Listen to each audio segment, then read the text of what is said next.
80 milliards de dollars pour un rachat et sans intelligence artificielle cette fois. C'est en tout cas la volonté de la part de Netflix de racheter Warner Bros. On parle de licences comme Harry Potter, DC Comics, Lord of the Rings, Game of Thrones, Scooby-Doo, les films Lego. Bon bah ça fait... Scooby-Doo, oh mon Dieu. Oui, t'avais pas vu, il y a Scooby-Doo dedans. Il y a Scooby-Doo en plus. Et puis on a un premier lauréat de la première grande plateforme à être sanctionnée par l'Union européenne dans le cadre du DSA. 140 millions de dollars pour plusieurs manquements jugés graves. C'est X, évidemment, anciennement Twitter. Certains crient, évidemment, vous vous en doutez, à une attaque grave face à la liberté d'expression, évidemment. Vous écoutez Tech Café, votre rendez-vous sur l'actualité des nouvelles technologies. Nous sommes le 9 décembre. J'avais oublié qu'on était le 9 décembre. Le 9 décembre 2025. Et c'est l'épisode 451. Je suis Guillaume Vendée, podcasteur technophile enthousiaste. Et je ne suis pas seul. Il est à la tech ce que Netflix est au streaming. C'est Guillaume Poggiasfala. Salut Guillaume, comment vas-tu ? Un truc qui va détruire le cinéma, donc et ruiner tous les divertissements. Mais merci.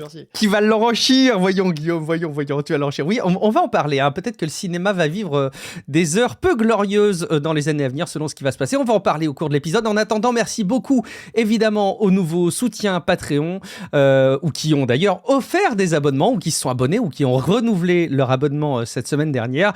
Laurent Lixfe, je sais pas comment le prononcer, Lixfe, Judge 696, Gabriel Cambreling, Flo, Zarabman et Florian Gouillon. Et merci aussi à Samuel McCarthy. Merci beaucoup à vous tous qui contribuez au financement de Tech Café. Et puis, on est ravis aussi d'interagir avec vous sur Discord, techcafé.fr/Discord. Il y a des sujets tech évidemment, mais il y a plein d'autres sujets qu'on aborde sur ce serveur Discord. Vous pouvez aussi déposer vos commentaires sur techcafé.fr. Et puis, il y a des discussions qui ont eu lieu sur Discord que tu as surveillées en douce, Guillaume. Notamment les data centers qui bénéficient au saumon et dont on a parlé la semaine dernière. Ils ont été mentionnés sur Discord. De même que les bugs Windows 11 qui n'ont pas l'air d'horripiler que toi, Guillaume. Et puis même le e-sport avec Excel. Beaucoup de réactions. Oui, il y a pas mal de retours sur plusieurs sujets cette semaine. Alors, je vais essayer d'aller vite. Et je remercie déjà Tiasma de me répondre sur le sujet du coefficient de Poisson, qui est donc compris entre -1 et 0,5, ce qui fait qu'effectivement, la question de physique qui figure dans le benchmark Orca, donc on en avait parlé dans le supplément, que je trouve particulièrement discutable par ailleurs, et donc très étrange, puisqu'elle lui dit, elle dit au chatbot, vas-y, résume-moi le truc avec un coefficient de Poisson de 1,04. Et du coup, ChatGPT lui dit, non, c'est pas physique, quoi, tu vois. Et bon, évidemment, c'est considéré comme une réponse fausse. Et en fait, j'avais vu que ce benchmark dans le supplément était vraiment suspect, et j'avais peut-être sous-estimé un truc, c'est que ce test a été mis au point, voire peut-être financé par Omni Calculator, un site qui se propose de tout te calculer. Et voilà, c'est une sorte de formulaire interactif où tu peux faire, t'as plein de formules de calcul, de mathématiques, de physique, etc. Et donc, évidemment, Omni Calculator, il fait des calculs précis. Oui, forcément, et LLM, il fait pas des calculs précis, parce que c'est pas son boulot, quoi. Quelle surprise. Bon, de là à penser que c'est une pub détournée pour Omni Calculator, je ne sais pas. Enfin bon, en tous les cas, tu m'as routé aussi 2 retours non orduriers, en tout cas, oui. sur le répondeur. On les remercie. Plus que ça, en fait, après, mais bon. Oui, c'est vrai. 2 pour l'instant, on va dire. On n'aura pas le temps de... C'est fou parce que le répondeur, Guillaume, juste avant que tu déroules, mais le répondeur, c'est fou parce que pendant 2 semaines, il n'y avait pas un seul message et là, tout d'un coup, tout le monde s'est donné le mot pour nous envoyer des messages. Donc évidemment, merci beaucoup, mais on ne les traitera pas tous en une fois, évidemment. Et oui, donc par exemple, un retour de Gabriel qui est super sympa, qui nous écoute depuis longtemps et qui va s'abonner, merci à lui bien sûr. Et puis un de Lotus Punk qui est développeur et qui nous écoute depuis longtemps de Belgique, et c'est super cool de voir qu'on est internationaux, tu vois. Et il pose une question sur cette fameuse loi surnommée le chat control, la chat control, pour laquelle on a de nouvelles informations. Donc, comme c'est un sujet intéressant, en fait, on va en parler directement ici, ça fait news complètement, parce que chat control, en fait, techniquement, c'est le Child Sexual Abuse Regulation, un texte d'initiative danoise, je crois, qui aurait obligé à scanner le contenu des chats pour y repérer de la pédopornographie. Une obligation bien sûr catastrophique, puisqu'elle exclut tout chiffrement de bout en bout, parce que si c'est chiffré sur le serveur, impossible de scanner quoi que ce soit, évidemment. Donc il y a une première version de ce texte qui a été refusée, principalement suite à une opposition de l'Allemagne, mais le ping-pong continue. Il y a une nouvelle version qui vient de faire son apparition. Chat Control est effectivement de retour, avec des bonnes et des mauvaises nouvelles. Alors la bonne nouvelle, c'est qu'il a été amendé, donc le scan n'est plus obligatoire, mais volontaire. Donc Signal, par exemple, évidemment, choisira évidemment de ne pas le faire, parce qu'il ne peut pas... Signal, il dénature complètement son application. S'il faisait un truc comme ça, c'est juste pas possible. La mauvaise nouvelle, c'est qu'il y a des détails inquiétants quand même. Le premier, c'est que le texte se réserve le droit de quand même obliger une plateforme à tout scanner si elle est considérée comme à haut risque. Ce qui est plutôt vague, donc pas vraiment ce que ça Hmm. veut dire à haut risque, on va dire. Surtout, le texte est destiné à être révisé tous les 3 ans. Donc, même un prestataire qui n'aurait rien à craindre aujourd'hui, bah, dans 3 ans, c'est pas si clair, quoi. Et donc ça, c'est quand même un souci. Donc la question de Lotus portait en particulier sur les données de santé, puisqu'il est dans ce domaine. Je pense qu'il est relativement tranquille parce que justement, on comprend que la confidentialité soit primordiale, probablement plus dans une messagerie médicale, par exemple. Voilà, que ce sera sans doute pas considéré à haut risque d'un point de vue pédopornographique en tout cas. Mais bon, c'est pas totalement évident. Et puis dans 3 ans, ben, je sais pas s'il y a des révisions ou pas, quoi. Donc, d'une certaine manière, le texte met le pied dans la porte. Il entérine la possibilité d'une surveillance de masse, voire il l'estime souhaitable, même s'il ne la prescrit pas. Et donc il y a des pays toujours opposés au texte, quand même, hein. Il y a l'Italie, la Pologne, par exemple. Alors le texte est quand même accepté au Conseil européen. Il va y avoir des discussions entre le Parlement et la Commission européenne pour confirmer tout ça. Et la loi devrait être adoptée, a priori, en avril prochain. Donc elle est moins grave que la précédente tentative, hein, c'est vrai, mais c'est pas non plus quand même un très bon signal. J'ai été hyper surpris en fait que ça continue parce que moi je m'imaginais que c'était bon, on était tranquille pendant très longtemps, genre 1 an, tu vois, genre 2 ans. Et en fait non, c'était une affaire de semaines ou de mois. Effectivement, l'Allemagne faisait partie des États qui bloquaient explicitement le dispositif précédent. Là, c'est plus forcément le cas. Au risque, c'est tellement vague. J'imagine que ça peut être genre Telegram. Tu vois, Telegram, dans la réputation, c'est censé être la messagerie qui est très utilisée par les terroristes. Ou, tu sais, on l'a dit la semaine dernière, Graphene, par exemple. Hein, tous ceux qui ont un smartphone Graphene, c'est terroriste. Donc, il faut absolument les considérer comme étant à haut risque, eux. Bon, c'est extrêmement flou. On espère évidemment que ça n'aboutira pas dans des formes telles qu'elles sont dessinées. Pourtant, ça prend effectivement une bonne voie. Donc, il a peut-être raison de s'inquiéter. On va continuer à en parler évidemment. Et puis il y avait d'autres discussions, notamment je sais que le championnat de e-sport de Excel a pas mal fait sourire, Guillaume. Oui, plus léger, Mika s'amuse avec s'occupe de la Coupe du Monde Excel, le MIUC, comme on l'appelle les intimes, hein, le Microsoft Excel World Championship. Et c'est l'américain Diarmuid Early qui a calmé tout le monde avec sur des épreuves. Le thème, c'est l'origami, là, cette fois. Il a gagné $5 000 et une ceinture de catch, ce qui est quand même cool, dans une certaine mesure. Il y a un total de 15 000 participants cette année. Et puis, sur le sujet d'un éventuel Android domestique, qui était aussi dans la discussion, enfin, beaucoup de trucs. Apparemment, Mika est aussi fan de James Cameron. Ah, James Cameron ah oui, oui, ah, c'est vrai, c'est important d'avoir autant Oui. attaqué que ça, très honnêtement, même si, bon, voilà, j'ai un peu égratigné. Bon, j'ai pas l'impression de l'avoir autant attaqué, mais bon, je dirais que j'étais Bah, quand même très surpris qu'il soit à ce point opposé aux IA génératives, vu qu'il est quand même dans les effets spéciaux. Mais bon, écoute, on va pas pouvoir rentrer dans tous les détails comme ça. Moi aussi, j'aime beaucoup James Cameron, hein, c'est parce que tu as utilisé le terme de torturer des acteurs, je pense. Oui, Et donc, bon, bien sûr. voilà. Attends, et que ça doit être très difficile, n'empêche, Ah, ça doit pas être évident. Le métier d'acteur de n'est pas jouer facile. comme ça. Enfin bon.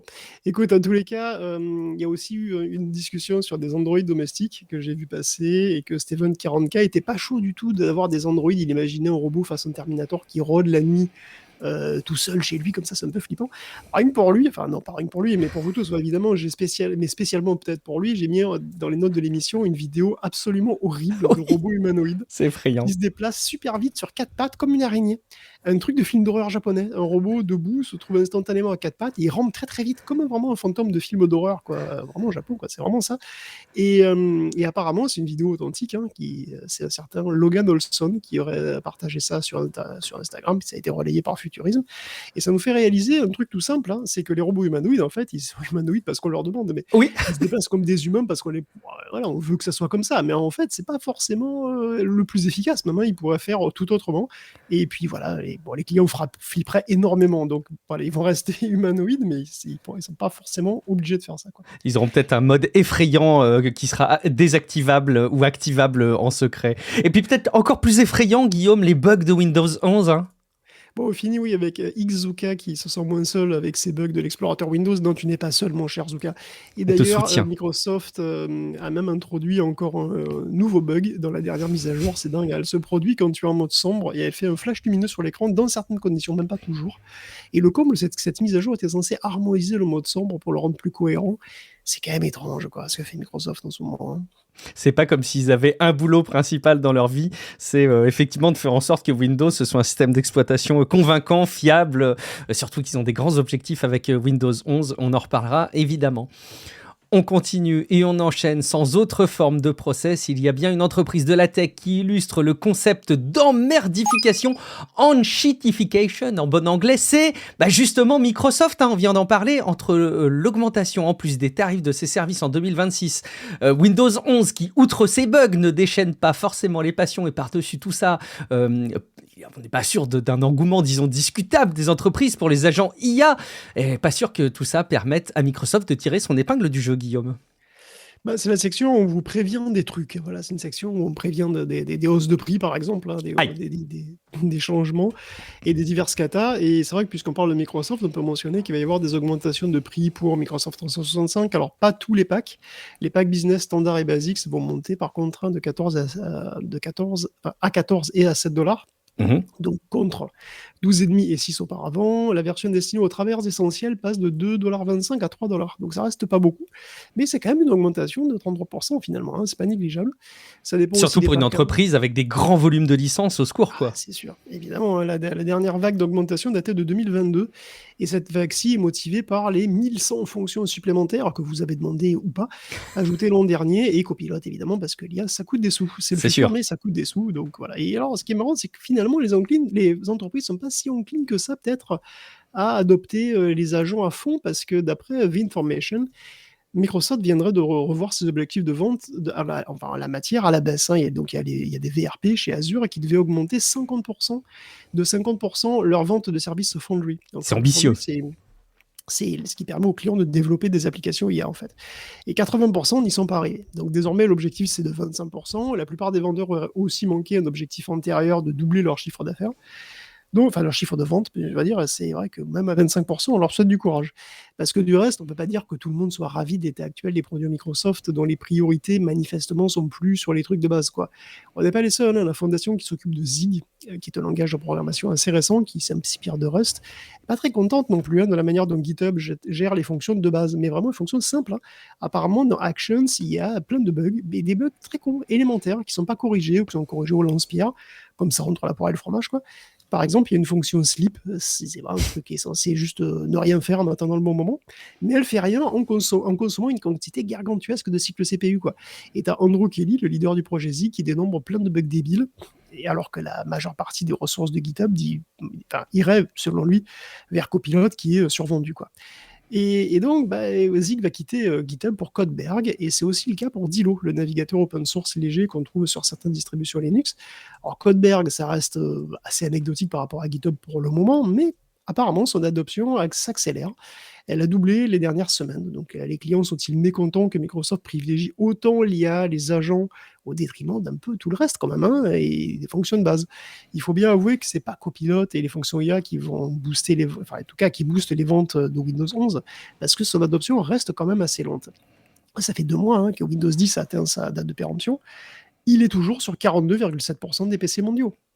Alors, c'est un chiffre un peu à nuancer, parce que c'est une statistique de trafic sur 15 millions de sites. Donc, dans l'absolu, c'est pas énorme, mais bon, quand même. Et puis, c'est vrai que si vous achetez un PC Windows 11, mais que vous conservez celui de Windows 10 pour la cuisine, il continue à faire du trafic. C'est vrai Même aussi. si c'est pas le PC principal, comme dans South Park.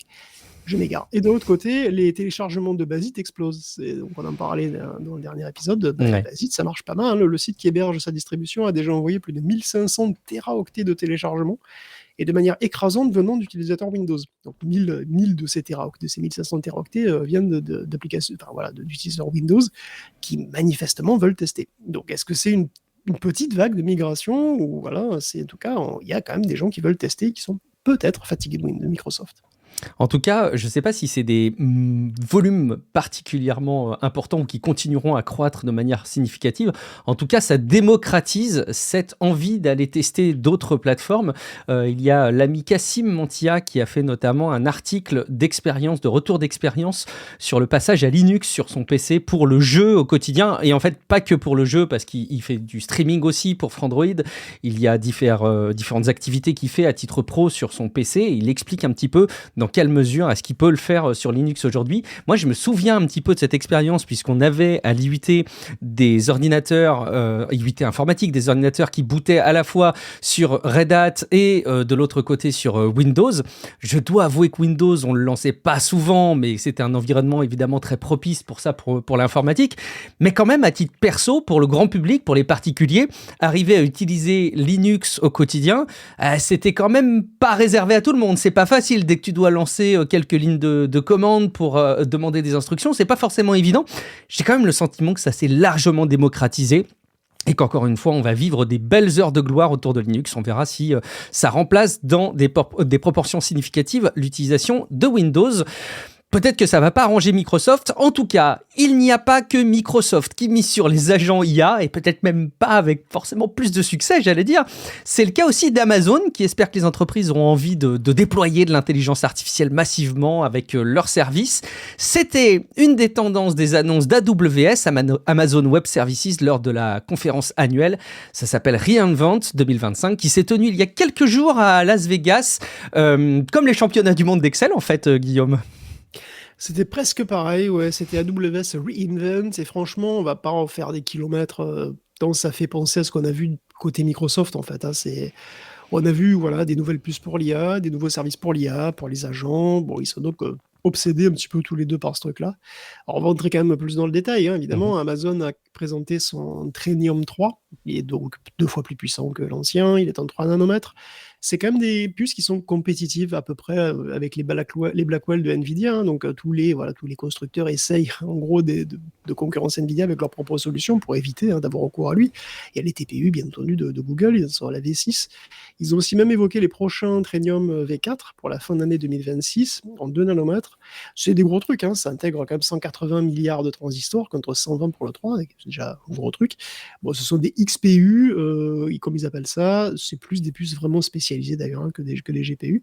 Bon, voilà, ça supporte plus de types de données, puis il y aura plus d'unités de calcul. Dans tous les cas, tout le monde fait ses puces, hein. Il y a aussi d'ailleurs Microsoft qui avait parlé de ces Maya, hein, c'est exactement pareil. Donc il y a des solutions aussi plus exotiques, hein, dont on parle moins.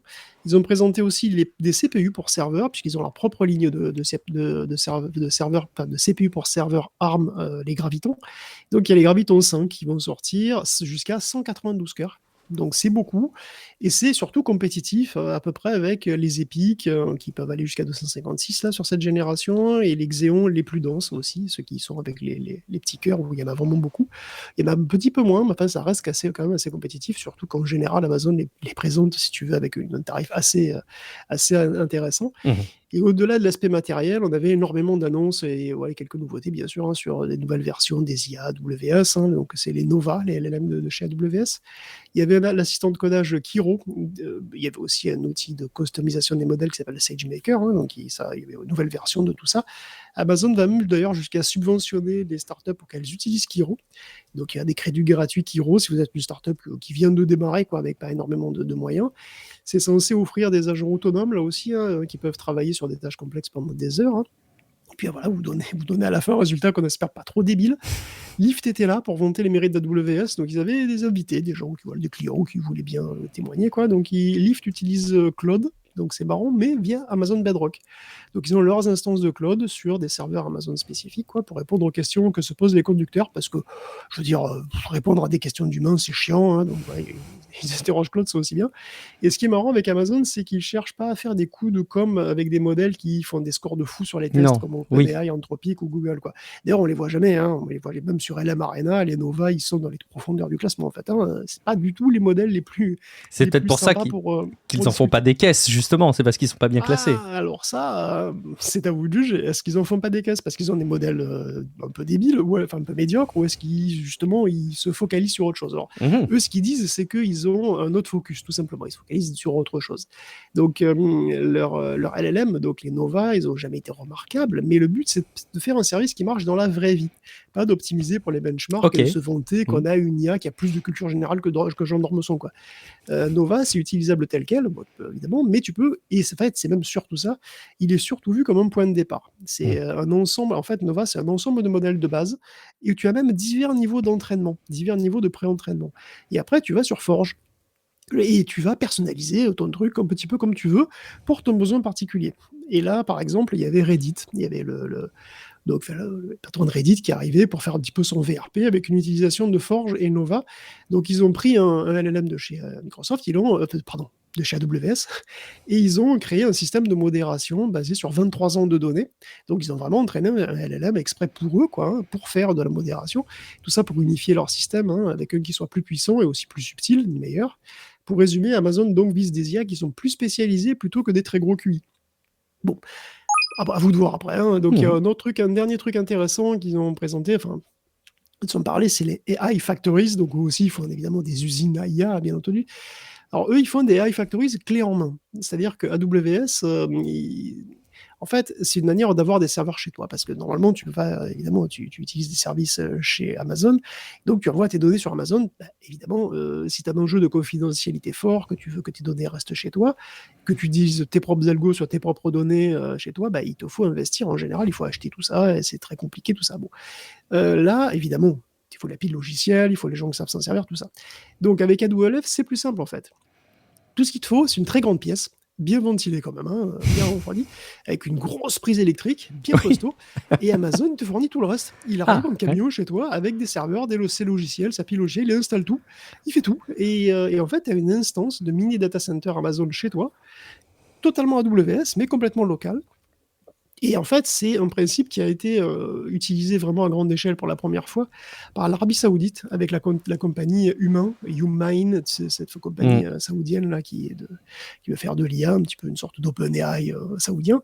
Et Humine, je ne sais pas trop comment le prononcer, voulait un cluster énorme de 150 000 GPU, et il voulait en fait son infrastructure AWS dédiée, dans les locaux de la boîte. Donc, ils voulaient leur data center en kit, et ça a inspiré Amazon à proposer ce service à tout le monde, enfin, évidemment, à tout le monde qui peut se le payer, parce que, on ne connaît pas le prix, mais ils vont faire un prix d'amis, bien sûr. D'ailleurs, ils n'ont pas pris la peine de mentionner les tarifs, parler d'argent, c'est vulgaire. Ça garantit complètement la confidentialité de ce qui s'y passe, du coup, le fait d'avoir tes propres trucs dans ton garage, comme ça. Normalement, oui, bien sûr, puisque tout se passe sur tes machines à toi, en fait. Et je pense que tu peux choisir qui y a accès, etc. Et d'ouvrir des accès au réseau AWS ou pas, sans doute. Bon, écoute, c'est en tout cas chouette de voir qu'Amazon propose ça. Alors, je te remercie en tout cas de m'avoir donné les clés de lecture, parce que je dois être très honnête avec toi. C'était pas très très clair pour moi ce qu'avait présenté Amazon. Je crois que c'était pas pour le grand public. C'était. Il y a beaucoup de choses beaucoup plus techniques. Tu sais, vraiment pour les professionnels qui utilisent tous les services cloud et tout. Là, on est allé assez vite. Je suis allé vraiment à l'essentiel. Mais c'est bien, ça permet quand même aux auditeurs et aux auditrices d'avoir un aperçu. On continue parce que là, on vient de faire Microsoft et Amazon. Il y a une autre boîte tech qui vient en tête quand on parle des fournisseurs des grandes boîtes, c'est IBM. On n'en parle pas assez souvent d'IBM. Et on a un peu de scepticisme là de la part d'Arvind Krishna, le PDG d'IBM. Un scepticisme d'une part, alors sur l'arrivée d'une AGI avec les technologies actuelles, comprenez une intelligence niveau humain avec les LLM, les grands modèles de langage, mais aussi sur l'existence même d'une bulle sur l'IA. Sur ce point, c'est pas un avis partagé par Dario Amodei, le CEO d'Anthropic. C'est la boîte qui propose Claude, l'IA Claude. C'est marrant parce que finalement, dans une certaine mesure, ils tapent tous les deux sur le même, Et c'est assez marrant. On va parler effectivement encore un petit peu de bulle d'IA. C'est pas ma faute, puisque là, cette fois, tu sais que chaque semaine d'ailleurs, tu remarques qu'on a presque 2 ou 3 CO par semaine qui donnent leur avis, qui mettent en garde pour une possible correction plus ou moins violente du marché. Bon, cette fois, on a donc Arvind Krishna effectivement et Dario Amodei, donc Anthropic et IBM, et de manière plus ou moins évidente, ils disent qu'OpenAI a très très chaud au cul, parce que c'est un petit peu ça, finalement, c'est pas de lui qui parle, pour résumer rapidement. Alors, dans les détails, Arvind Krishna, il a donné une longue interview à The Verge, où il parle de plein de choses, de comment il se positionne depuis longtemps sur le quantique, et voilà, il faut le pont avec les ordinateurs classiques, tout ça, de comment ils ont été trop en avance sur l'IA avec Watson à l'époque. Et effectivement, on se souvient de Watson, et d'ailleurs de l'échec que ça a été. Et il dit qu'aujourd'hui, les LLM sont 100 fois plus efficaces que ce qu'était Watson à l'époque. Tu m'étonnes. Et il dit que pour lui, il n'y a pas de bulle, en fait. Il n'y a pas de bulle. Mais... mais il n'y a pas de bulle dans le sens où IBM croit à l'utilité et au potentiel de l'IA. Il ne pense pas qu'il y aura un autre hiver de l'IA et que l'IA sera passée. Pas de troisième hiver. Complètement autre chose. Par contre, financièrement, c'est très différent. En ce qui concerne les investissements astronomiques dans les data centers actuellement, il dit ça. Il estime que pour lui, en gros, mettre en œuvre 1 gigawatt de data center, ça coûte dans les 80 milliards de dollars. Bon, une boîte qui s'engage sur 20 ou 30 gigawatts se met sur le dos dans les 1500 milliards de factures, de CAPEX, comme disent les pros, Capital Expenditure. Truc comme ça. Bon, et les puces, il dit aussi surtout, et ça c'est vrai qu'on oublie des fois, hein, c'est que les puces qu'il y a dans ce data center, c'est des choses qui vont se déprécier assez vite. Dans 5 ans, il va falloir tout changer. C'est vrai. Et là, il faut repasser à la caisse. Et là, on sent vraiment qu'il parle d'une boîte en particulier sans la nommer, là, quand même, un petit peu. Hein. Ouais. Et il estime que le secteur entier envisage de déployer dans les 100 gigawatts au total, ce qui aboutit à une facture de 8000 milliards. Et rien que pour payer les intérêts d'une dette comme ça, il faudra faire au moins 800 milliards de chiffre d'affaires. Punaise. Selon lui, il n'y a aucune chance que ce plan soit rentable. Bah, c'est clair. Et alors, mieux encore, hein, donc vous savez qui ? Krishna estime qu'il y a très peu de chances qu'on atteigne l'AGI avec les technologies actuelles. Donc encore, alors par AGI, voilà, c'est très mal défini AGI, hein, mais bon, en général, ils disent c'est intelligence de niveau humain ou super-humain quand ils disent ça, mais même si c'est quand même très flou, pour lui, c'est moins de 1% de chance quand même. Hein. Il est loin d'être le seul à considérer que cette course à l'AGI d'ailleurs est un peu surfaite, puisqu'il y a Arthur Mensch aussi, de Mistral, qui l'a qualifié de marketing, Andrew Ng qui l'a qualifié de hype. Cela dit, les IA qu'on a et qui continuent de s'améliorer ont déjà de quoi générer énormément de productivité et de revenus, hein, selon Arvind.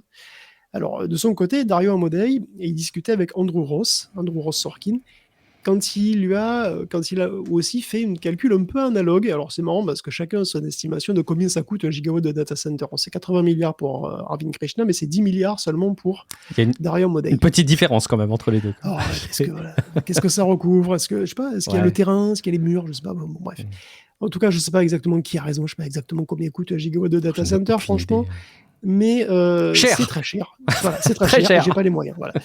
Mais l'argument, mis à part ça, est à peu près le même. Ouais. Si une certaine entreprise dépense tellement qu'elle doit absolument faire plus de 200 milliards par an pour entrer dans ses frais, et ça dès 2027 ou 2028, c'est pas très raisonnable. Anthropic a grossi très très vite. Hein. Il est passé de 100 millions en 2023 à 1 milliard en 2024 et peut-être 10 milliards de chiffre d'affaires en 2025. Mais Amodei, il reste prudent. Il ne table pas sur encore 10 fois l'an prochain, encore 10 fois l'année d'après. Il considère que c'est vraiment incertain, quoi. Donc, bulle ou pas bulle, en tout cas, ces effets d'annonce et ces sommes folles qui circulent arrangent aussi le pouvoir et l'économie américaine. Et il faut le dire. Hein. Et donc, parce que sinon, ce serait quand même plus atone. D'ailleurs, c'est très marrant, maintenant que la bulle de l'IA a bien gonflé, qu'elle est bien pleine, la prochaine étape, c'est les robots. T'as Howard Lutnick qui est à fond pour accélérer l'industrie des robots. Il rencontre plein de patrons du secteur, le département des transports aura un groupe de travail sur la robotique. Donc ça y est, c'est parti, c'est le prochain secteur industriel porteur qui va faire gonfler l'économie américaine. C'est aussi un autre front de compétition avec la Chine d'ailleurs, donc on est à fond sur les robots, humanoïdes ou pas d'ailleurs. Les robots sont cruciaux pour la compétitivité et la productivité industrielle américaine, qui disent. Alors, est-ce qu'on va aboutir d'ailleurs à une situation à la chinoise où il y aura aussi une bulle robotique parce qu'il y a trop de startups qui vont produire ? Je ne sais pas, mais ce qui est quand même assez cocasse, si on peut dire, c'est que on ne semble jamais se poser la question, enfin en tout cas, Howard Lutnick en particulier, ne semble jamais se poser la question de qui ces robots vont remplacer. Parce qu'il y a des robots partout, mais c'est pour remplacer des gens. Hein. Ces robots, ça sert à quoi, tu vois ? Les gens qui ont voté pour Donald Trump, je ne sais pas s'ils ont vraiment envie que des robots occupent les emplois dans les usines et les commerces, je ne sais pas, voire dans les jardins et les maisons d'ailleurs. Donc bon, c'est amusant tout ça. Ouais, ça va être une grosse tendance en 2026 probablement à suivre. J'ai une petite vidéo, peut-être que je la mettrai dans les notes de l'épisode, une interview de François Jarry. Alors, vous le connaissez probablement pas, c'est un historien. Il a bossé sur l'histoire du progrès et il revient dans l'histoire de l'implémentation d'un certain nombre de choses définies comme étant de l'ordre du progrès. Il parle du ludisme notamment, il parle des machines à tisser qui remplaçaient des métiers. C'est hyper intéressant d'avoir comme ça le recul d'un historien sur des sujets de cet ordre-là pour essayer d'en tirer un petit peu des conclusions. Voilà, en tout cas, il fait un appel, lui, de son côté, à ce que les innovations technologiques soient un peu plus discutées sur le plan politique, ce qui me semble pas du tout être l'angle qui est retenu pour l'instant pour des progrès comme l'IA ou, vous l'avez vu, pour la robotique, si ce n'est évidemment la participation active sur le plan économique d'un dirigeant comme Trump pour impulser les choses aux États-Unis. Allez, on suivra ça en 2026, chaque chose en son temps. Tu ne voulais pas le nommer nommé, mais je crois que tôt ou tard, il va falloir qu'on désigne son nom, parce qu'il y a eu donc l'arrivée chez Google de la dernière version de Gemini avec Nano Banana qui nous avait impressionné, et on disait qu'OpenAI était en mode code rouge de peur de se faire distancer. Il faut dire qu'a priori, Google a quand même gagné quelques utilisateurs en 3 mois seulement, c'est assez significatif, alors qu'OpenAI est encore loin, tu l'as dit, d'être rentable et recrute moins d'utilisateurs. Ouais, il n'y a pas que y a pas que Arvind et Dario, hein, qui estiment qu'OpenAI est un peu dans la sauce, puisqu'il y a quand même HSBC aussi. La banque estime qu'elle doit encore lever 207 milliards de dollars pour rester à flot d'ici 2030. OpenAI, hein, pas HSBC, qui est Ouais. toujours à l'aise. Et ça, c'est selon des prévisions plutôt optimistes. C'est ça qui est terrible. Parce qu'on rappelle qu'OpenAI, donc, il s'est mis sur le dos un crédit Cofidis à 1400 milliards de dollars, et HSBC table sur 620 milliards de dépenses par an. Et elle envisage aussi une très forte croissance en termes d'audience, puisqu'elle passerait de 800 millions d'utilisateurs aujourd'hui à 3 milliards en 2030, avec 10% de clients payants. Et aussi un revenu de la pub, parce qu'elle estime qu'à l'horizon 2030, ChatGPT pourrait capter 2% du marché mondial de la publicité. C'est ambitieux. Donc c'est pas mal quand même, hein, et tout ça donnant un chiffre d'affaires de 215 milliards par an. Et malgré tout ça, ils sont encore dans le rouge de 207 milliards. Et il faut se rendre compte que ces projections sont quand même optimistes, parce que rien à l'heure actuelle ne permet de dire que 3 milliards d'utilisateurs dans 4 ans, c'est dans la poche, quoi, hein. Les signaux qu'on a actuellement sont pas si bons que ça. Le nombre d'utilisateurs de ChatGPT continue de croître, mais moins vite. Le nombre de téléchargements de l'application a même baissé. 78 millions contre 85 en novembre, hein, contre 85 millions le mois d'avant. Et ça s'explique assez facilement par la concurrence, hein, tout simplement. Et puis bon, on va dire l'absence de trucs qui différencient vraiment ChatGPT de Gemini ou Claude. Il n'y a pas vraiment de trucs killer chez ChatGPT, quoi.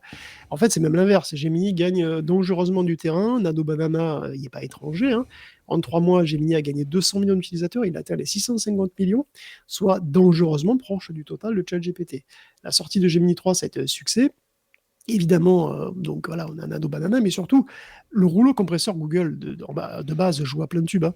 Gemini est partout dans l'écosystème Google. Il est sur Android, évidemment. Aux États-Unis, on sait déjà que 2 fois plus de gens interagissent avec Gemini directement à travers Android qu'à travers l'application dédiée ou le site web. Donc Gemini est clairement la menace numéro 1 pour OpenAI actuellement. Et en plus, elle vient d'un acteur qui est très riche, qui gagne déjà énormément d'argent. Et la concurrence, elle vient aussi de plein de fronts différents, parce que Grok, Claude, Perplexity ou même Copilot, tous voient leur fréquentation augmenter. Et donc, ça grignote toujours un petit peu plus les marges d'OpenAI. Alors certes, ChatGPT, il est connu de tout le monde, hein, c'est une marque qui est ultra connue, qui parle vraiment à tout le monde, c'est devenu quasi universel. C'est une force bon, pour eux. est-ce que ce sera suffisant? On comprend le code rouge. Voilà, donc le code rouge, ça veut dire aussi qu'ils remettent la priorité sur le cœur de métier pour voilà, revenir sur le devant de la scène. Ils en ont vitalement besoin parce que là, ils sont les champions. Parce que là, en fait, ils étaient un peu les champions. Le problème, c'est que soit ils sont les champions, soit ils meurent. Parce qu'ils ont, avec les dettes qui se sont mises sur le dos, soit c'est les premiers de très loin, soit c'est foutu. La force de Google quand même, hein, je pense que tu l'as souligné et c'est très important de le garder à l'esprit. Quelle force ils ont au niveau évidemment financier. Ils ont un petit peu d'argent de côté, je crois, Google, pour investir dans 2-3 sujets s'ils le souhaitent. Et puis effectivement, c'est présent partout. Et c'est très facile d'accéder à Gemini dans la mesure où tu as probablement déjà un compte Google. Si on a déjà une adresse chez Gmail, finalement, il n'y a pas besoin d'être enrôlé quelque part. Tu es toujours dans l'écosystème Google. Ils ont effectivement cette force de frappe aussi. Et c'est possible. Et si OpenAI arrive juste deuxième, aïe, ça va pas effectivement durer longtemps, j'ai l'impression. Alors c'est bien parce qu'en cette fin d'année 2025, on commence à voir des choses qui se consolident dans le domaine de l'intelligence artificielle. Et c'est le cas aussi chez Meta. Le potentiel commercial de l'IA, Mark Zuckerberg, lui, il y croit dur comme fer avec donc sa société Meta, bien plus que le métavers. Je ne sais pas si vous vous rappelez du métavers, c'était il n'y a pas si longtemps que ça. C'était pas forcément un échec, mais je crois que ça n'a pas complètement marché. Et en tout cas, Mark Zuckerberg, il semble vouloir miser sur l'usage de l'IA au travers des appareils connectés qu'on porte, lui, spécifiquement. Peut-être comme le fameux futur bidule d'OpenAI, Guillaume ? Ouais, oui. Vous vous souvenez pourquoi Meta s'appelle Meta, hein? Pourquoi ça s'appelait Facebook avant? Parce que il y a 10 ans, le futur, c'était le métaverse. Mais maintenant, dans le futur de ce passé-là, l'avenir, c'est l'IA. Donc, est-ce que Meta va encore changer le nom? J'allais te poser la question. Comment il va s'appeler? Il va s'appeler Artificial, il va s'appeler Arti, je sais pas. Mais bon, parce que... Meta AI, non, ça marche pas. Ouais, ça marche pas très bien. Pardon. Meta, non, c'est nul. Non. Bon, enfin, en tout cas, Meta, effectivement, prévoit de réduire drastiquement le budget de sa division Metaverse, hein, donc au moins 30%. parce que voilà, les presque 38 milliards dépensés par les Reality Labs ces 2 dernières années, il aurait bien eu besoin de les prendre pour s'acheter des puces Nvidia. Depuis 2021, c'est quand même 70 milliards de pertes que la division de réalité mixte aurait perdu. Mark Zuckerberg est toujours persuadé que les gens passeront un jour la majorité de leur temps dans un espace virtuel, mais pas aujourd'hui, voilà. Ni demain. Et comme pour illustrer encore un peu plus ce changement de cap, Meta vient de racheter Limitless. Alors, c'est pas le film avec Bradley Cooper, c'est une boîte qui a commis un pendentif, dont on a peut-être parlé d'ailleurs, et qui était censé Pas tout souvenir. écouter de votre journée, et on fait une sorte de journal à votre Mhm. place, quoi. Un sale mouchard, quoi, qu'on portait autour du cou, ou clipsé à sa chemise. Un produit qui faisait site à Rewind, un logiciel pour PC, qui était globalement Rewind, globalement ce que propose Recall en fait, tout Ouais. simplement, dans Windows 11, c'est tout enregistrer et puis tout rendre recherchable avec une IA. Donc Meta veut faire encore d'autres appareils de l'enfer comme les Meta Ray-Ban, puisqu'après les lunettes qui filment tout et écoutent tout. On verra sûrement arriver dans les mois qui viennent d'autres mouchards qui réduiront toute notion de droit à l'image et de vie privée pour tout le monde. Voilà, tout ça pour que le propriétaire puisse se faire aider d'une IA pour retrouver ses clés ou ait pas à sortir son téléphone pour prendre une photo ou regarder une carte de métro. Quoi. Non, vraiment, j'ai hâte. Je suis retombé sur des chiffres de vente des Meta Ray-Ban connectés. Ça se vend bien ce truc, c'est ça qui est fou en plus. Et puis je vois aussi pas mal de personnes d'un entourage assez proche, pas forcément les plus technophiles, mais qui ont des comptes Instagram sur lesquels ils ont la petite story là avec les lunettes qui montre qu'ils en utilisent. Moi je trouve ça déroutant de voir que ça a pu autant prendre. Je m'attendais pas à ce que la vie des gens soit aussi fascinante pour qu'on ait envie de la filmer comme ça en permanence et de la diffuser. Bon, écoute, à suivre. On en arrive peut-être à un des gros sujets de la semaine. Il y en a tellement, mais bon, je pense que c'est un sujet assez incontournable. Netflix va peut-être racheter Warner Bros. Pour 80 et quelques milliards de dollars. On n'est pas à quelques milliards de dollars près. Le deal doit être encore validé. Le moins qu'on puisse dire, c'est que c'est pas gagné parce qu'il faut que ce rachat soit validé, évidemment. Et en plus, ça plaît pas trop à Papa Donald Trump, et il préférait lui que ce soit ses amis de Paramount qui puissent racheter Warner avec une autre offre supérieure qui est tombée plus récemment. Et en fait, c'est un pan entier de l'industrie du cinéma, comme on le disait en toute intro, et du streaming qui pourrait bien profondément changer, Guillaume. Oui, on en arrive à l'énorme nouvelle de cette semaine. Vous avez sans doute vu passer partout. Netflix veut racheter Warner Bros. Voudrait racheter Warner Bros. Plutôt conditionnel, puisque bon, il faut encore que les régulateurs acceptent cette fusion qui accoucherait de véritables monstres des médias mais que Warner Bros. Choisisse pas Paramount, qui a quand même relancé 208 milliards dans une tentative d'acquisition hostile. 108 milliards, mais ils n'achètent pas exactement la même chose. On va en parler. Alors c'est chaud, c'est brûlant, alors j'en sais pas plus au moment où on se parle, mais on va revenir un petit peu sur l'historique en détail, puisque de base, c'est une consolidation dont le secteur a absolument pas besoin, mais Warner Bros. Peut-être que si. Parce que moi, si j'avais été Netflix, jamais j'aurais acheté un truc comme Warner Bros. Qui est à Hollywood ce qui se rapproche le plus d'une statue aztèque maudite, quoi. Warner Bros, ou donc WB pour les intimes, Ouais. a déjà été racheté par AOL et par AT&T. Et ça a été des désastres à chaque fois. AOL a lui-même fusionné avec Time Warner, autre désastre d'ailleurs, et la boîte avait 55 milliards de dettes. Je parle de Warner Bros. Donc Warner Bros avait 55 milliards, elle a pris des mesures drastiques et elle a fait baisser ses dettes à 40 milliards ces dernières années. Donc Warner Bros c'est un gros bordel, c'est un assemblage ultra compliqué, qui a souffert de plein de plans sociaux, qui est assez détesté par pas mal de cinéastes, dont Christopher Nolan. Warner Bros, c'est pas des institutions un petit peu précaires quand même. Après, Netflix a les épaules solides, et puis bon, évidemment, ils chargent des shows, des licences, du contenu, et ça, évidemment, Warner Bros en a beaucoup. Ah oui, beaucoup. Ouais. Et puis, bon, c'est la mode. Amazon a acheté MGM sur le déclin, Skydance a acheté Paramount. Netflix, donc, du coup, rachète un Warner Bros. Qui, lui, par contre, a de beau reste, quand même, qui est toujours moteur, enfin, qui sort des trucs. Ils ont sorti des succès ces derniers temps. Le film Minecraft, par exemple, c'est Warner Bros. Alors, tu l'as dit, après, évidemment, c'est Harry Potter, Trône de Fer, tout ça. C'est Last of Us aussi. Et c'est surtout HBO et HBO Max. C'est les studios d'ici. Et par contre, ce que rachèterait Netflix, c'est pas Discovery. Parce que techniquement, Warner Bros. Possède aussi plein de chaînes de télévision linéaires, on va dire, qui seront pas acquises par Netflix. En fait, Warner Bros Discovery va se scinder en deux. Donc il y aura Warner Bros, donc c'est le côté cinéma, série télé, streaming, qui va aller chez Netflix, peut-être. Et tu as le reste, donc les chaînes de télé en gros, qui deviendra Discovery Global, donc qui sera une entité indépendante. Et d'ailleurs, c'est marrant parce que c'est un argument de David Ellison. David Ellison, c'est le PDG de Paramount. et donc qui est contre le deal avec Netflix. Et lui, il a cet argumentaire. La scission fait peser une grosse incertitude sur la valeur à long terme des chaînes de télévision. Et ça serait contraire aux intérêts des actionnaires, parce que les actionnaires, ils vont se retrouver avec 2 boîtes et avec des actions dans 2 boîtes, et disons que les deux séparées, elles ont peut-être moins de valeur que l'ensemble, quoi. Donc, alors que Paramount, justement, rachèterait l'entièreté de Warner Bros. Ce qui explique aussi que c'est pour 108 milliards. Donc, dans le cas contraire, la quantité de contenu, de licences et de pouvoir qui va arriver chez Netflix, ça va en faire un monstre dans le monde du divertissement, et ça doit quoi inquiéter évidemment à plein de niveaux. Au niveau 1, bien sûr, il y aura certainement des licenciements, parce que c'est une consolidation, il va y avoir des redondances à éliminer, donc ce ne sera pas une période géniale pour les employés. Pour nous, les consommateurs, évidemment, la surconcentration, c'est jamais bon. Le prix des services de streaming augmente régulièrement. Et avec plein de contenus supplémentaires, et dont celui d'HBO, ça pourrait s'envoler. Après tout, Et le besoin de rentabilité, un gros chèque en plus. HBO, tu sais qu'HBO, c'est plus cher que Netflix, c'est entre 22 et 8 euros par mois. Ah ouais, la vache, ok. Donc, Je savais pas, je pensais que c'était moins.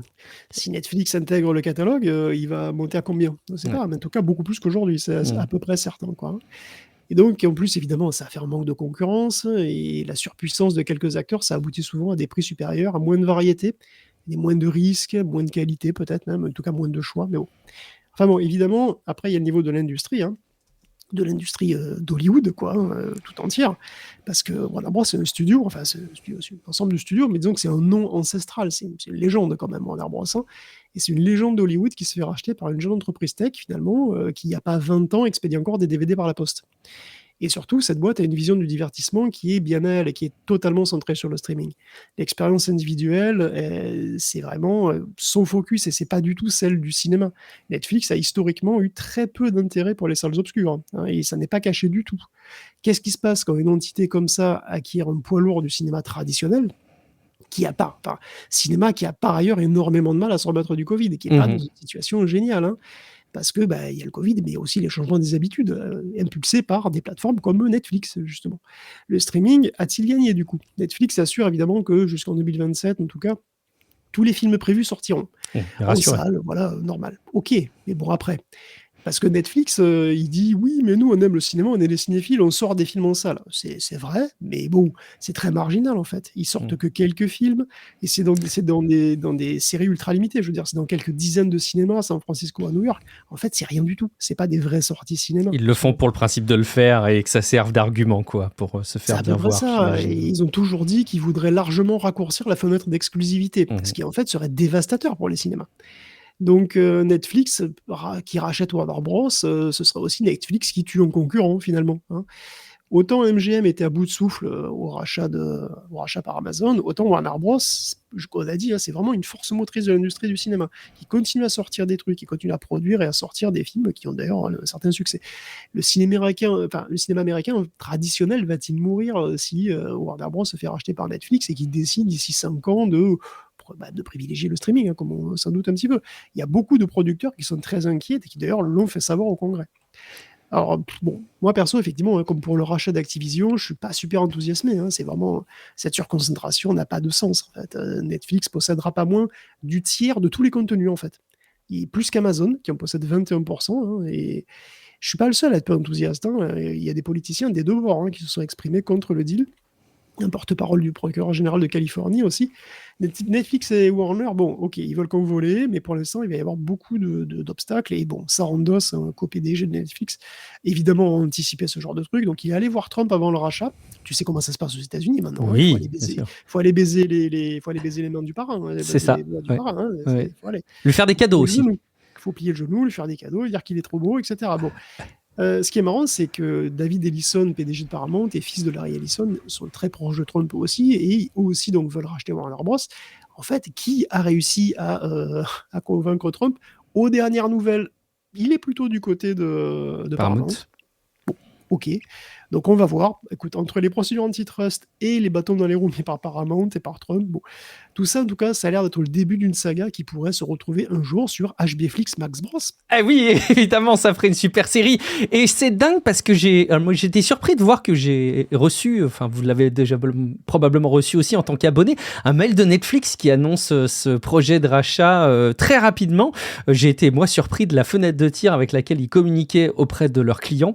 Je voulais juste terminer ce sujet que tu as couvert avec un petit complément, parce que c'est Thorax, un auditeur extrêmement prolifique que vous retrouvez maintenant dans des articles sur techcafé.fr. Il voulait une fenêtre enfin c'est moi qui lui ai proposé plutôt d'avoir une fenêtre pour qu'il porte à la connaissance du plus grand nombre ses écrits qui sont plutôt de très bonne qualité, et vous les retrouvez donc aujourd'hui sur techcafé.fr. Tout en bas de la page d'accueil, il y a la liste des articles, et il a écrit un article pour se focaliser notamment sur la partie jeux vidéo de Warner Bros, qui est évidemment concernée par ce rachat, sur ce que ça pourrait engendrer. Allez lire ça, ça peut être à mon avis très intéressant.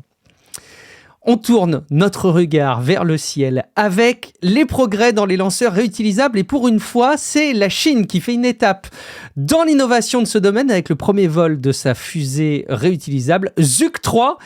Alors, ça n'a rien à voir avec les enfants de Mark Zuckerberg, ça s'appelle juste Zhuk 3. Et puis pendant ce temps, les déboires sur le programme américain Artemis continuent. On parle carrément d'une annulation possible de Artemis 3, Guillaume. Les Chinois sont pas seulement à fond sur l'IA, ils sont aussi à fond sur l'espace, et ils font des progrès réguliers qui sont donc du coup très inquiétants pour les Américains. Ils ont un programme lunaire qui est plus classique que le programme Artemis, qui est moins ambitieux et qui est aussi beaucoup plus simple, et du coup qui est prouvé, dont on sait qu'il marche, puisque globalement c'est un gros programme Apollo, c'est un programme Apollo modernisé. Et en plus de ça, même si la Chine n'a pas encore de lanceur utilisable fonctionnel, elle commence à s'en rapprocher dangereusement. Donc il y a une compagnie privée qui est basée à Shanghai, qui s'appelle Landspace, qui vient d'effectuer un vol test qui s'est terminé, comme parfois chez SpaceX, c'est-à-dire par une grosse explosion, mais comme aussi parfois chez SpaceX, ça les empêche pas d'être contents. Landspace a donc testé une fusée, alors là, comment ça se prononce, Zhuk 3, Chuk 3. Moi j'ai envie de dire Zhuk 3, tu vois, ça me fait penser à Marc. Franchement, bon, j'ai aucune idée. Surtout Donc que ça a en tout cas, explosé. c'est une fusée qui fait 66 mètres de haut, qui est propulsée par 9 moteurs. Le premier étage s'est séparé sans problème, et il était là en orbite, et c'est déjà un succès quand même. Mais le plus remarquable, c'est que le premier étage a tenté d'atterrir, comme un premier étage de Falcon 9. Il a explosé, c'est vrai, mais non sans arriver exactement à l'endroit prévu, au mètre près. Alors il y a eu un problème, pour se poser, il y a eu un problème qui n'a pas encore été complètement élucidé, donc ça a fini en boule de feu, mais c'est une boule de feu qui est quand même arrivée pile à l'endroit où ça devait. L'épave, elle est pile sur la croix, là où il fallait, sur la bonne zone. Donc on peut quand même considérer que c'est un bon début, parce que c'est sa première tentative. Et Blue Origin aussi, il a échoué à sa première tentative. Il est arrivé à atterrir sans problème à la seconde tentative. Donc on verra ce qui se passe. En tout cas, SpaceX, qui étaient les pionniers, évidemment, eux, il leur a fallu des tas d'essais avant que ça soit au point. Mais bon, évidemment, c'était les pionniers. C'était il y a bien des années. C'était il y a peut-être 20 ans, je ne sais plus. Les Chinois ont le droit d'être optimistes. J'avais pas en tête, c'était il y a aussi longtemps, c'est possible, ok. Les débuts de SpaceX, ça commence à monter, il me semble. Mais bon, il faudra vérifier. En tout cas, les Chinois ont le droit d'être optimistes quant à la possibilité d'avoir des lanceurs réutilisables très bientôt, d'ici, je sais pas, peut-être 2 ans. D'autant que Landspace n'est pas le seul acteur qui va qui va lancer des trucs, qui va tester et qui pourrait se rapprocher du but. Il y a une fusée Longue Marche 12A aussi, qui va bientôt tenter le coup. Les Longues Marches, c'est des fusées d'État, en fait, si on veut. Bon, de toute façon, en Chine, la différence entre privé et public peut être assez subtile, mais bon. Là, c'est le SAST, c'est-à-dire le Shanghai Academy of Spaceflight Technology, qui est un organisme public, un labo public, qui va essayer sa Longue Marche bientôt. Et donc, il y a d'autres startups qui sont sur les rangs, donc qui sont à fond dessus. Donc c'est clair que la Chine a l'ambition de faire tout comme les US, tout comme les Américains. Même méga constellation, des stations spatiales, même facilité d'accès à l'espace en général, et pour ça, évidemment, il leur faut des fusées réutilisables.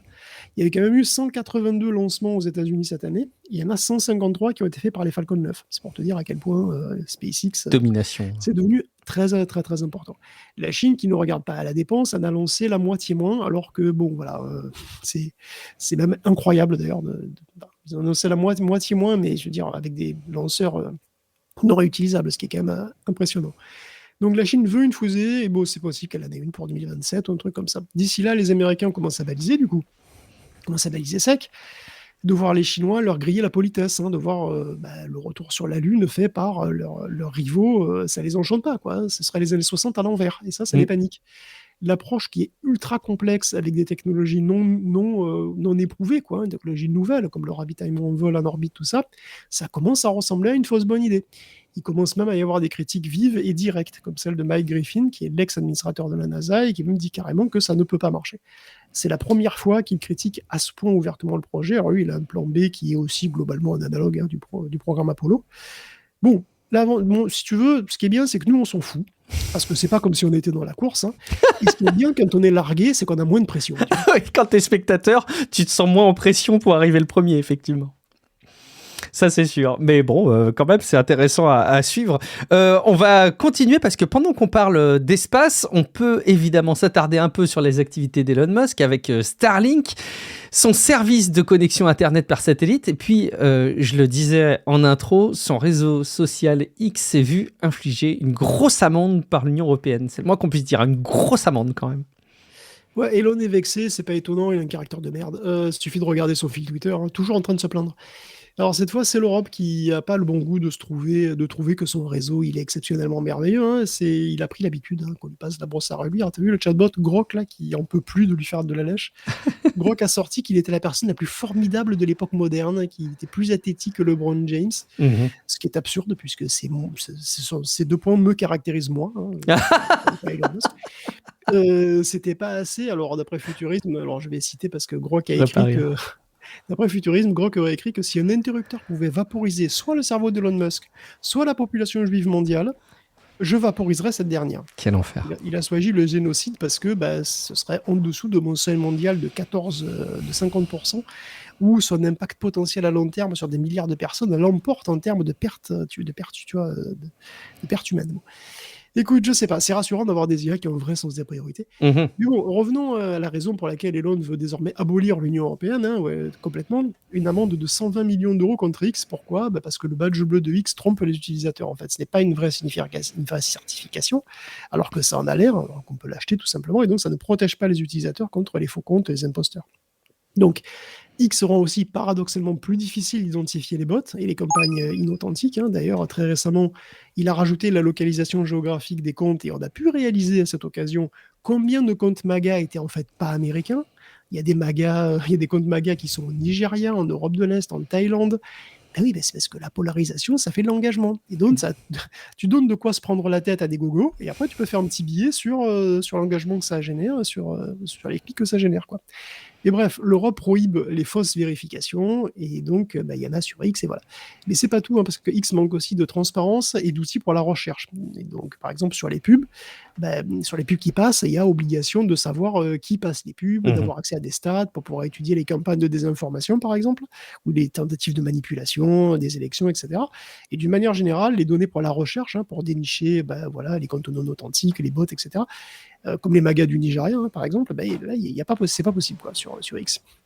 Donc X doit dire dans les 90 jours comment il compte remédier à ça, et je pense que la réponse sera sans doute, connaissant Elon Musk, un email en forme de doigt d'honneur, hein. Déjà, Emoji caca. on entend la petite musique classique déjà, c'est de la censure. Voilà, on ne laissera pas des étrangers étouffer la voix des braves Américains, qui dit J.D. Vance évidemment. Voilà, il est allé de son vieux couplet moisi là, qu'il a servi à Munich. L'Europe devrait soutenir la liberté d'expression, bien sûr. C'est vrai que ça devient pathétique, hein. Ils réagissent tous de manière pavlovienne. On n'ose pas être 100% d'accord avec eux, alors on est des censeurs, des régimes autoritaires qui détruisent la liberté d'expression. C'est que en force, hein. Je veux dire, dans les raisons que j'ai citées, lesquelles ont un quelconque rapport avec la liberté d'expression? Je veux dire, on parle de vérifications qui n'en sont pas. C'est quoi le rapport? Tu vois, on veut un vrai certificat ou rien du tout, pour pas que les gens ils soient trompés. Il y a un problème où? Il y a un manque d'accès aux données sur les pubs, il y a aux données pour la recherche, pour trouver les bots et éliminer les arnaques, les infox et tout. Il est où le problème? Bien sûr, il n'y a pas de problème avec la liberté d'expression, il y a un problème de pouvoir, hein. L'Europe essaye d'exercer son pouvoir légitime de légiférer sur son propre territoire, et c'est insupportable pour les grosses boîtes américaines qui ne veulent pas tolérer la moindre dissidence, hein, la moindre incidence sur leur chiffre d'affaires ou sur leur idéologie. Et bien sûr, ils vont aller pleurer dans les baloches de Donald, bien entendu. Et bien sûr que celui-là, il va nous menacer de tarifs sur je ne sais quoi. Évidemment. Ça a bien marché avec Starlink, hein. Le Bangladesh n'a jamais approuvé un fournisseur d'accès Internet aussi rapidement que quand ils ont mis en place la première vague de tarifs. Là. Quelle synergie extraordinaire, hein, Trump et Elon. Hein. Bon, nous, il va falloir qu'on tienne bon. Hein.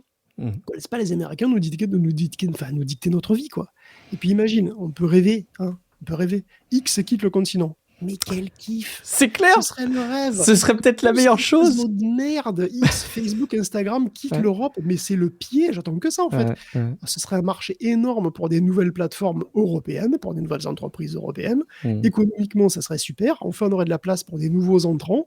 Et puis voilà, on aura de nouvelles plateformes. Peut-être ce seraient des plateformes de merde, mais au moins ce sera notre merde. Oui, ce sera notre merde qu'on lavera nous-mêmes.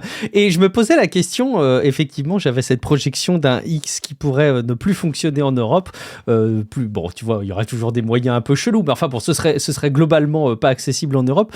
est-ce que les dirigeants de pays européens continueraient à avoir des accès un peu privilégiés pour s'exprimer à l'international sur X? Je ne crois pas, mais bon, va savoir. Ça polariserait peut-être encore un petit peu plus les choses. Une dernière chose à laquelle je pense souvent quand on parle de Twitter et de X, tu sais, j'entends régulièrement dans d'autres podcasts que c'est fou parce que quand bien même on peut être contre Elon Musk, contre ses décisions, il faut lui reconnaître le fait que en ayant, tiens-toi bien, en ayant licencié énormément de monde, le service marche toujours. Et en fait, techniquement, je pense que c'est vrai. Bah, voilà, quand tu lances x.com, globalement, ça marche. Il n'y a pas des pages 404 tous les jours. Globalement, ça marche. Mais pour moi, le ça marche, c'est pas juste un affichage technique. C'est aussi le ça marche dans le sens fond et dans le respect de la conformité et des législations des pays dans lesquels il officie. Et là, concrètement, c'est pas le cas. Donc, je suis toujours embêté sur le fait qu'on me dise « Ah, tu vois, avec Elon Musk, ça continue à marcher. » Sans parler des conditions de travail qu'on ne connaît pas non plus. Alors voilà, ça en plus on les connaît pas parce qu'effectivement ça marche, mais à quel prix effectivement? On a un autre énorme problème, un très très gros problème, une énorme crise dont on n'entend pas assez parler, mais grâce à Tech Café, vous allez tout savoir. Il y a un problème qui ennuie fortement et quelques jours à l'avance. Le Père Noël, il n'est pas challengé dans son métier, n'a pas vraiment peur d'être remplacé par les IA, il a peur d'être remplacé par quelque chose de beaucoup plus simple. Il a pris la parole dans une vidéo YouTube dont je vous mettrai le lien dans les notes de l'épisode pour dénoncer un phénomène assez problématique. Il semblerait que les gens ne fassent plus autant de cadeaux matériels, physiques qu'avant et que son rôle légendaire de distributeur de cadeaux par la cheminée soit largement mis à mal.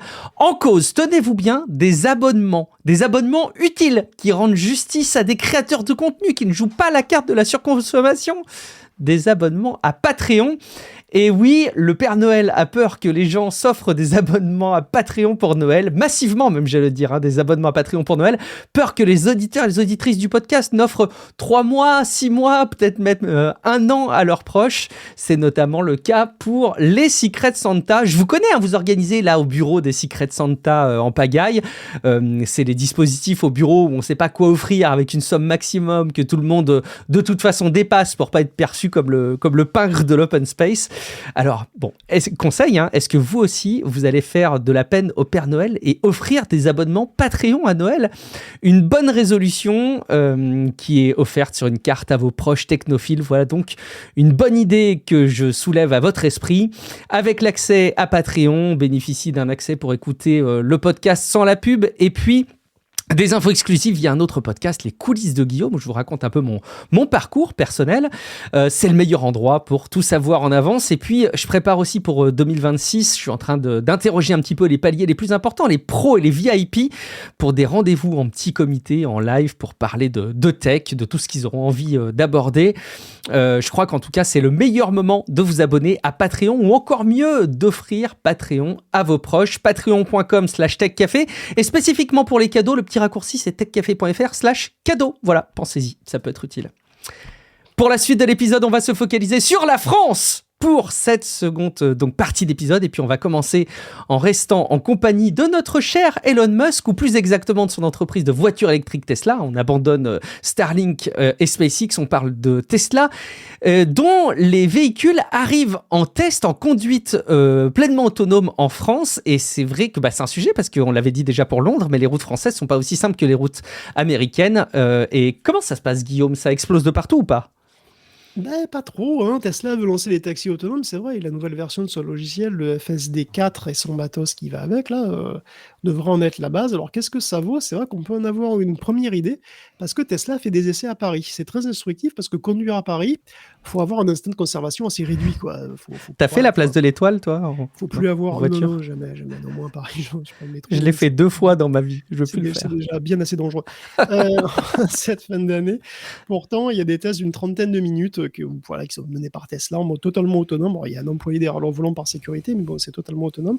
Numérama a eu même une démonstration un petit peu plus longue de 40 minutes. Ils ont tout enregistré, donc si vous voulez vous faire une idée, vous pouvez aller voir la vidéo.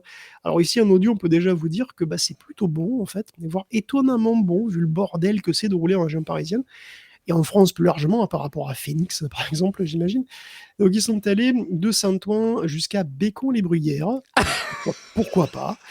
Donc assez de Qu'est-ce la qui se ville, hein. cache là-bas pour aller faire ce trajet? Moi, je veux savoir. Donc, en tout cas, il y a eu des situations complexes, des Ah aléas bah oui. qui étaient même chiants pour des conducteurs humains, vraiment, hein. Donc, globalement, et c'est déjà notable, hein, la conduite des Tesla est étonnamment naturelle. La conduite n'est pas rigide, hein. La voiture a vraiment une conduite plus humaine, entre guillemets, si ce n'est qu'elle est polie, voilà, qu'elle laisse passer les piétons et qu'il y a des piétons qui attendent au passage côté, C'est voilà, pas une où vraie elle parisienne, respecte quoi. les pistes de cyclables, ce qu'aucun humain parisien ne fera jamais, évidemment.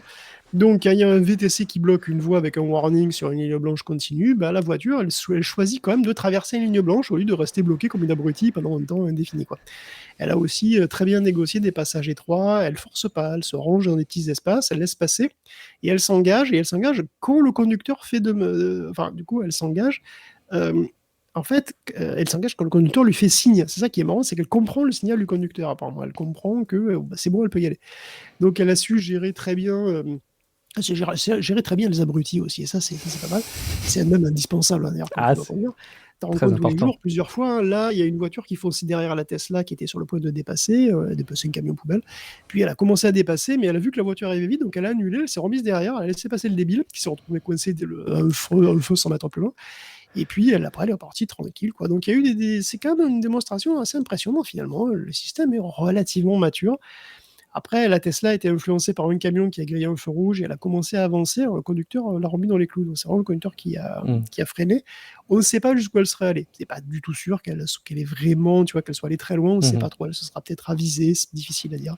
Il y a eu un blocage à cause de feux temporaires, mais c'était tellement foireux. La situation a été un tel bordel que même les conducteurs humains étaient complètement à la ramasse. La Mm. circulation à Paris, ça a vraiment l'air d'être un grand plaisir. Je te confirme. Faut quand même bien reconnaître que le logiciel de Tesla s'est quand même amélioré et la démo est globalement prometteuse. Est-ce que ça sera suffisant pour des taxis autonomes rentables pour convaincre les législateurs européens aussi, hein?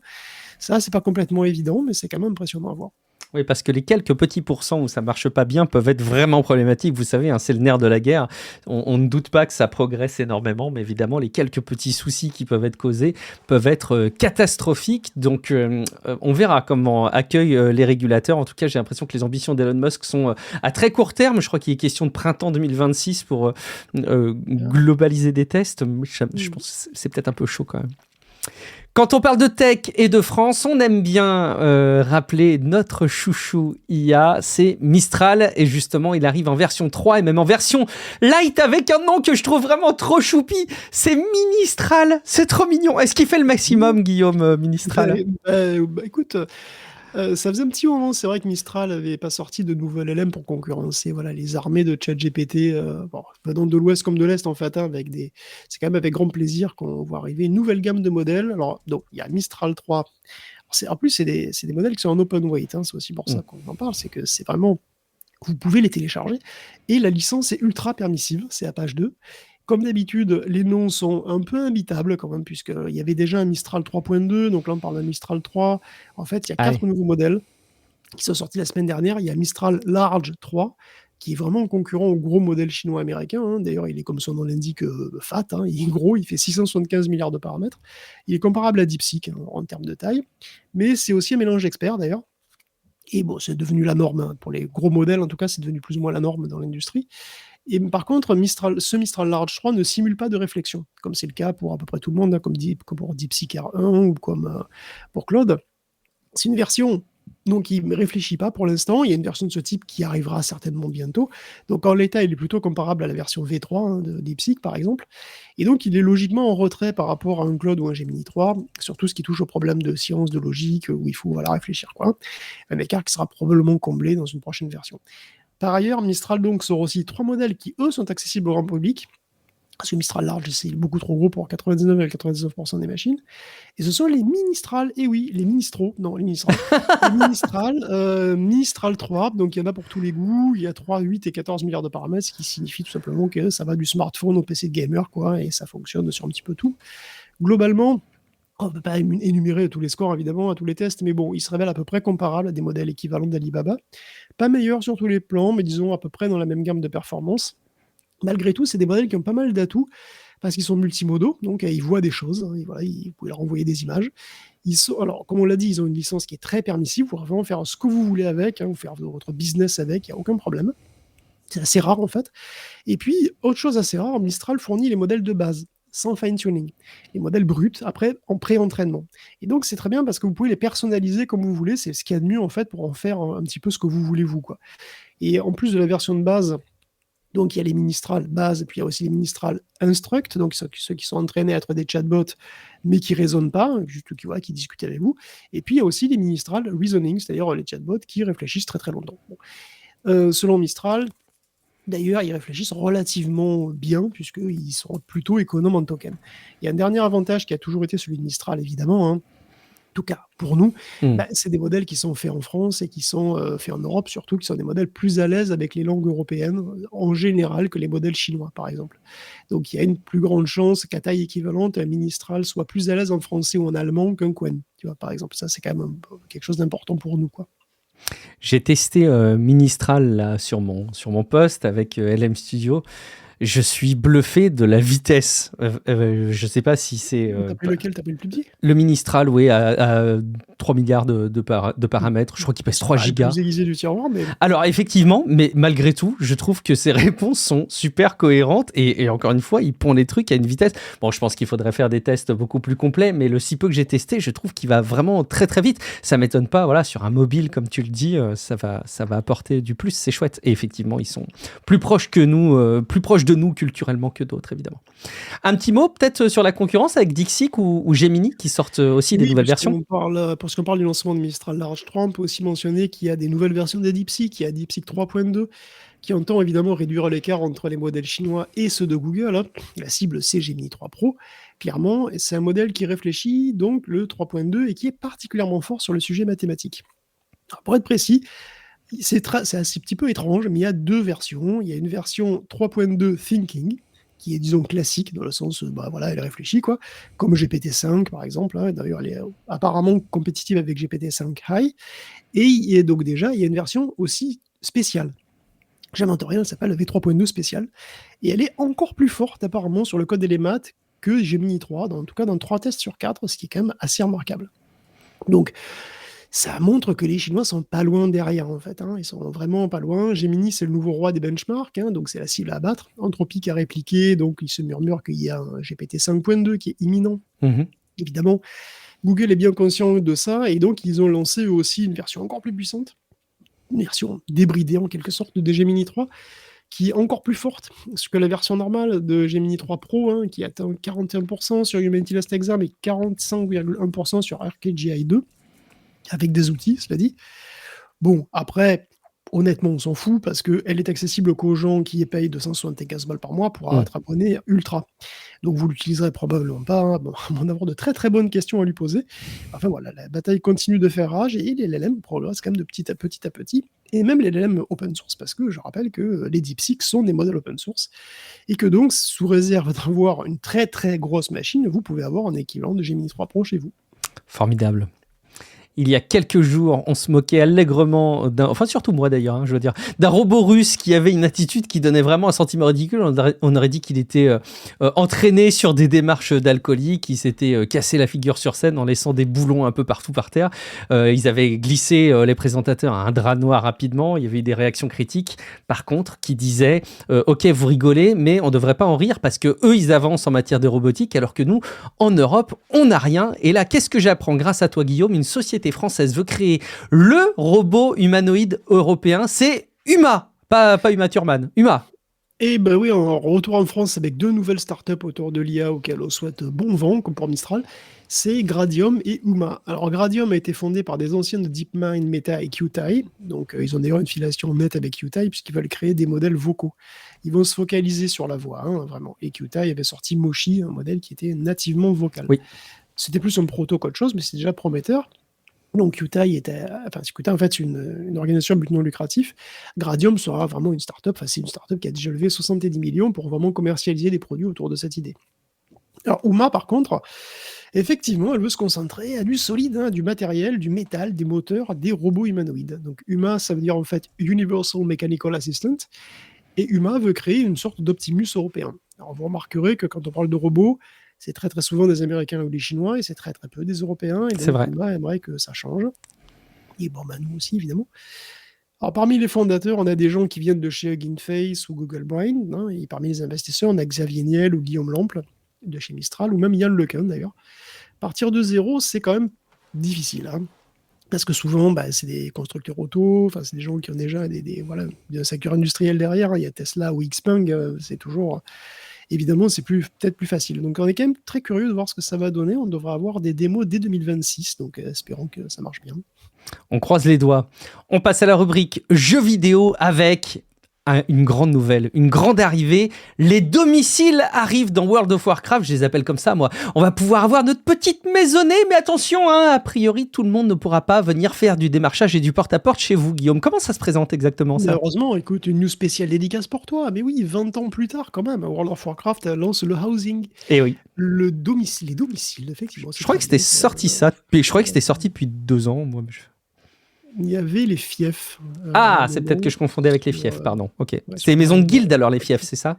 Il me semblait, ouais, Ok, sur ok. Draenor, mais effectivement, là c'est vraiment une maison individuelle, quoi, hein. C'est une maison dans le jeu. Alors, est-ce que tu vas résister à te faire un petit cottage pas loin de Hurlevent, ou un pied-à-terre chez les pandas, près de la forêt de Jade, je sais pas. Pourquoi pas, hein. J'hésite parfois à relancer 1 ou 2 mois, mais j'ai très très peur des conséquences en fait avec World of Warcraft. Conséquence. Alors bien, bah, tu streameras comme ça. Ah oui, c'est vrai. C'est vrai, tu diras, ah mais attends, mais c'est trop casu maintenant, c'est nul. oui, c'est vrai, je pourrais faire du React négatif pour créer de Mais l'engagement. oui. Mais ça marche toujours. Alors, bien entendu, ça sera sur des zones instanciées, hein, les maisons. Comme je pense à peu près tous les MMO qui offrent cette fonction, de toute façon, hein, parce que. Alors, il me semble qu'Ultima Online permettait d'avoir des propriétés sur la carte directement. Donc, Ok. tu avais un shard, hein, donc voilà, un serveur. Sur un serveur, tu as encore des shards qui ont des maisons vides. D'ailleurs, je l'ai vu, hein, des shards avec des Ça maisons doit vides être comme ça, qui montrent à quel point le jeu était en avance, quoi. Ouais. Ouais, par contre, ça doit être un bordel techniquement à gérant, invraisemblable quand même. Bah, c'est surtout qu'évidemment, il y a un manque de place, hein. C'est pour ça, évidemment, qu'ils le font pas sur le vrai Azeroth, parce que, bah, évidemment, tu imagines le nombre de kilomètres carrés de lotissement qu'il faudrait, hein. C'est vraiment des lotissements, d'ailleurs. Donc, il y aura des instances, évidemment, qui seront créées pour que voilà, ta propriété soit ni trop près ni trop loin de celle des autres, que tu vois de la vie, mais que tu puisses être tranquille, quoi, si tu veux. Et Blizzard veut que ce soit social quand même avant tout, mais sans promiscuité. Mais si t'es une guilde, ou si t'es juste un groupe de potes, tu peux aussi réserver un lopin de terre, quoi, et puis te faire un quartier quelque part. En tout cas, tu peux être voisin en jeu. C'était voilà, avec ton pote, et c'est plutôt rigolo ça. Eh ben écoute, tu le dis en blaguant, mais ça me donnerait presque envie de reprendre quelques mois d'abonnement. Je crois qu'il faut être en précommande de la prochaine extension pour pouvoir en bénéficier maintenant. Je crois que c'est une preview, enfin ça devrait sortir dans quelques mois. Bon, c'est devenu compliqué quand même à suivre, hein, World of Warcraft. Surtout quand on a coupé ça depuis Depuis plus de 10 ans, 14 ans maintenant. Oula, bon bref. Une interview de Valve nous donne quelques infos sur l'utilisation de SteamOS sur les machines avec les processeurs ARM. C'est en effet avec les processeurs de cette architecture que les casques de réalité virtuelle, les Steam Frame, vont fonctionner. Oui, alors c'est un entretien avec Pierre-Loup Griffet, donc qui est ingénieur sur SteamOS chez Valve, hein, qui nous fait réaliser un certain nombre de trucs, et en particulier que Valve a des plans vraiment à long terme, à très long terme, et qui vont bien au-delà des PC. Parce que Valve, en arrière-plan, en fait, finance des projets open source petit à petit qui modifient profondément le paysage du jeu vidéo au final, hein. Donc au départ, il y avait Wine, qui est une couche de compatibilité pour les applications Windows sous Linux, qui était déjà ancienne, hein, C'est eux qui faisaient ça, qui le finançaient ? Wine, non, Wine, pas tout à fait, non. D'accord, Wine, c'était un truc indépendant qui Ok, existait avant. ok. Oui, c'est vrai que je Mais il y a connaissais. des sous-systèmes de Wine qui sont nécessaires pour jouer. En fait, il y a une couche de traduction pour Direct 3D, comme des XVK par exemple. Et ces sous-systèmes, ils existaient, mais c'est des systèmes qui sont très très complexes. En fait, Valve a financé tout ça, et c'est devenu Proton. Proton, c'est un super Wine, hein. C'est Wine avec toutes les dernières fonctions hyper évoluées, hyper même parfois expérimentales, hein, et c'est la possibilité de faire tourner des jeux récents pratiquement sans perdre de performance. C'est ça qui a permis la naissance du Steam Deck, hein, évidemment, l'envol de SteamOS et une concurrence vraiment sérieuse de Linux face à Windows. Et évidemment, ça continue avec les prochaines Steam Machines et compagnie. Et donc, dans une certaine mesure, effectivement, Wine existait déjà, mais bon, ils ont beaucoup contribué, si tu veux, à l'étendre, en fait, à augmenter énormément sa puissance. Alors, c'est déjà beaucoup, mais c'est pas tout, hein. Les Steam Frame, les futures donc lunettes de réalité virtuelle de Steam, elles sont autonomes. et elles tournent sous SteamOS avec un processeur ARM. Et pourtant, elles font aussi tourner des jeux Windows.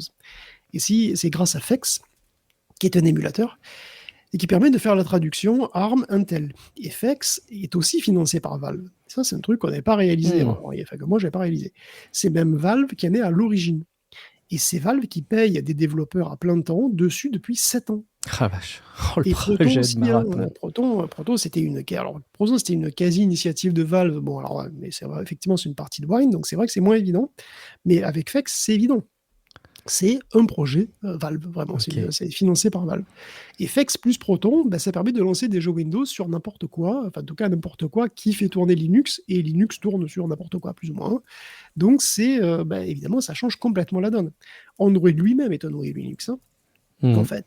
Fex et Proton, c'est des systèmes open source qui sont en plus bénéfiques pour tout le monde, mais il se trouve qu'en principe, avec ça, on peut faire tourner des jeux Windows sur un téléphone, pourquoi pas.